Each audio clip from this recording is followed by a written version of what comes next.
अपने अपने घर में स्वस्थ होंगे, सुरक्षित होंगे। आज हम लोग बात करेंगे व्यक्तित्व का आकलन, असेसमेंट ऑफ पर्सनालिटी की बात करते हैं कि किस तरह से असेसमेंट ऑफ पर्सनालिटी कितने प्रकार के होते हैं। उसके पहले ये जानना जरूरी है कि व्यक्तित्व के बारे में हम लोग जाने कि व्यक्तित्व क्या होता है, उसके सिद्धांत को जाने, प्रकार के सिद्धांत को जाने, शील गुण के सिद्धांत को जाने। फिर उसके बाद हम लोग एडिक्शन का भी देखें कि एडिक्शन का जो सिद्धांत दिया गया किस तरह से वो सामाजिक विकास और व्यक्तित्व के विकास दोनों पे किस तरह से इस सिद्धांत का योगदान है। अब हम लोग बात कर रहे हैं व्यक्तित्व के आकलन का। तो आखिर personality of assessment of personality क्यों जरूरी है? तो हम यहाँ शिक्षा जगत की बात कर रहे हैं, तो शिक्षा जगत में असेसमेंट ऑफ पर्सनालिटी के लिए इसलिए जरूरी है कि बालकों की योग्यता को जानने के लिए कि उसका एबिलिटी कितना है, वो कितना सक्षम है। बालकों में व्यक्तिगत विभिन्नता को देखते हुए शिक्षा देने के लिए सभी बालक का इंडिविजुअल डिफरेंसेस होता है, सभी का अपना अपना रुचि होता है, सभी का अचीवमेंट अपना अलग होता है। तो इंडिविजुअल डिफरेंस को ध्यान में रखते हुए शिक्षा देना। बालकों के निर्देशन में सहायक, मान लीजिए कि कोई छात्र ऐसा हो जो मैथ सब्जेक्ट में वीक हो लेकिन अदर सब्जेक्ट में अच्छा कर रहा है, तो उसे एक गाइडेंस एंड काउंसलिंग के द्वारा उसकी समस्या को जानने के लिए कि आखिर कहाँ पे समस्या आ रही है, क्या बाधा उत्पन्न हो रही है कि वो मैथ सब्जेक्ट में अच्छा नहीं कर पा रहा। तो इन सारी तरह की समस्याओं को देखने के लिए, क्योंकि हमारा शिक्षा आज के समय में चाइल्ड सेंट्रल एजुकेशन की बात करता है, तो उसके लिए असेसमेंट ऑफ पर्सनालिटी बहुत ही जरूरी है।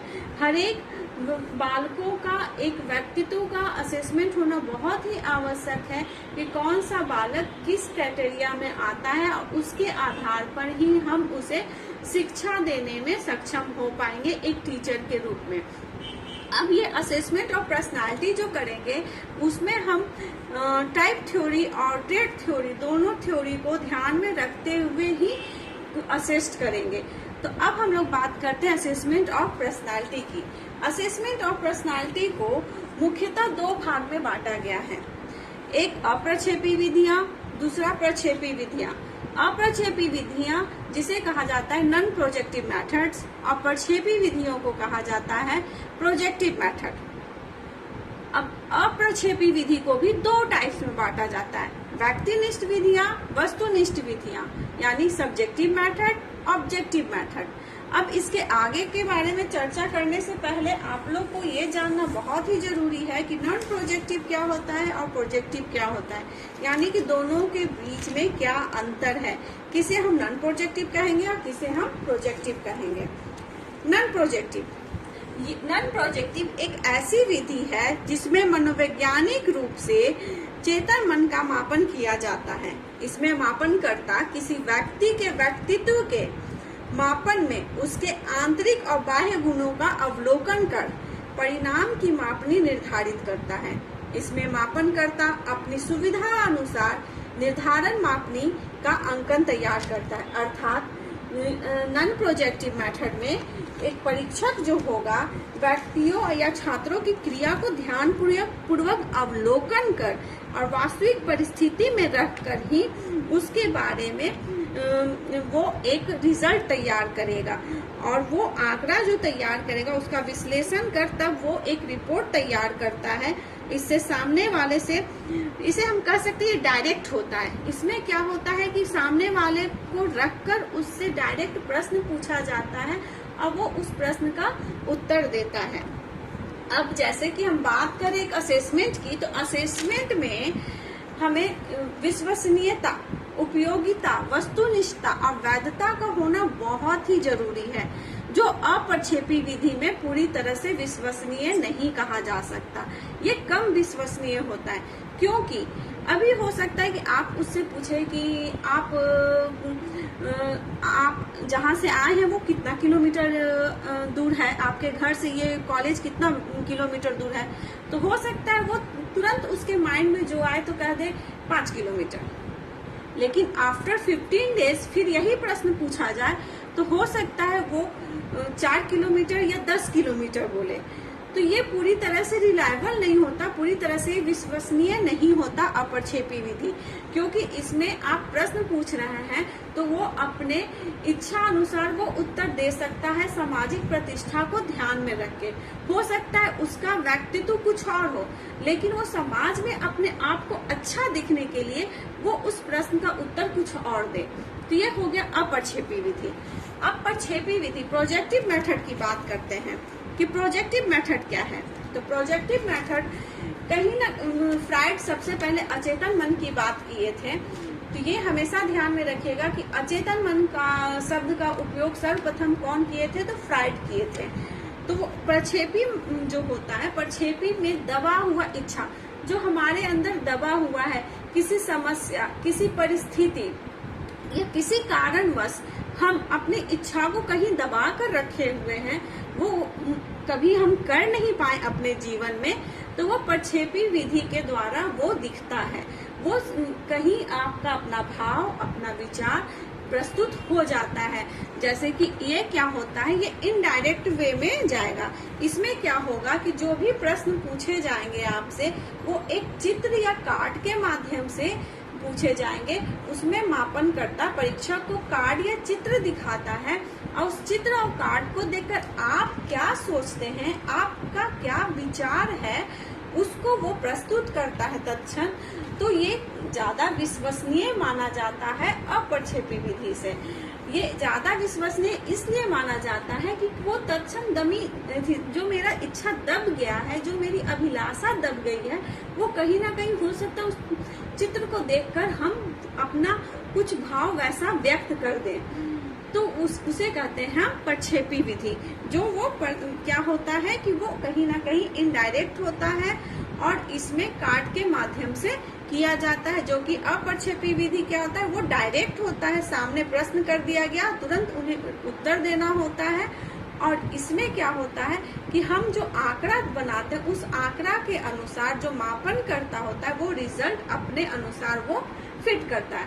जो कि प्रक्षेपी विधि क्या होता है, पूरी तरह से रिलायबल भी होता है, वैलिड भी होता है, व्यक्तिनिष्ठा भी होता है। ये पूरी तरह से नॉर्म्स पे आधारित होता है, मानक पर आधारित होता है। तो अभी हम लोग देखें कि प्रक्षेपी विधि और अप्रक्षेपी विधि और प्रक्षेपी विधि में क्या अंतर है।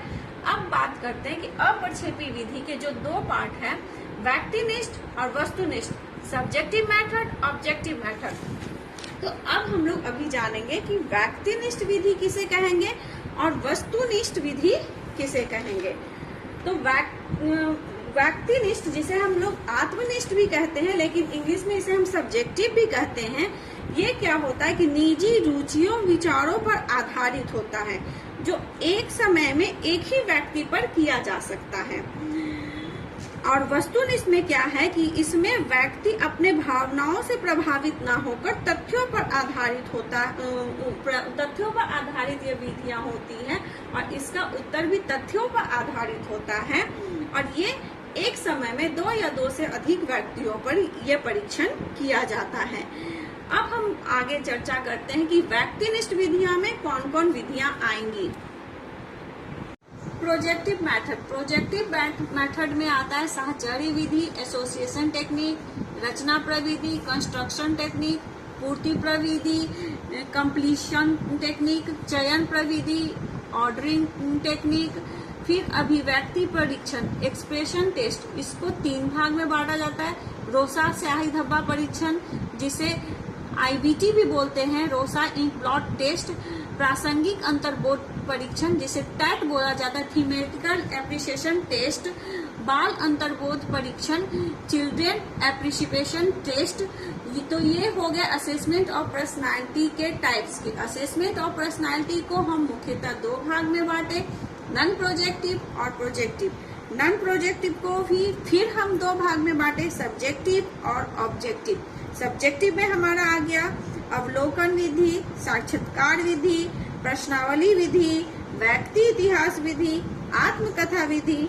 और ऑब्जेक्टिव मेथड में आ गया नियंत्रित परीक्षण विधि, श्रेणी मापनी, शारीरिक परीक्षण, परिस्थिति परीक्षण। तो यहाँ परिस्थिति परीक्षण को क्या किए, 2 भाग में कर दिए, समाज नीति और मनोनाटक, अब प्रोजेक्टिव मेथड जो हमारा प्रक्षेपी विधि है, प्रक्षेपी विधि में हो गया सहचार्य विधि, रचना प्रविधि, पूर्ति प्रविधि, चयन प्रविधि, अभिव्यक्ति परीक्षण। फिर अभिव्यक्ति परीक्षण को 3 भाग में कर दिए, रोसा स्याही धब्बा परीक्षण, प्रासंगिक अंतर्बोध परीक्षण और बाल अंतर्बोध परीक्षण।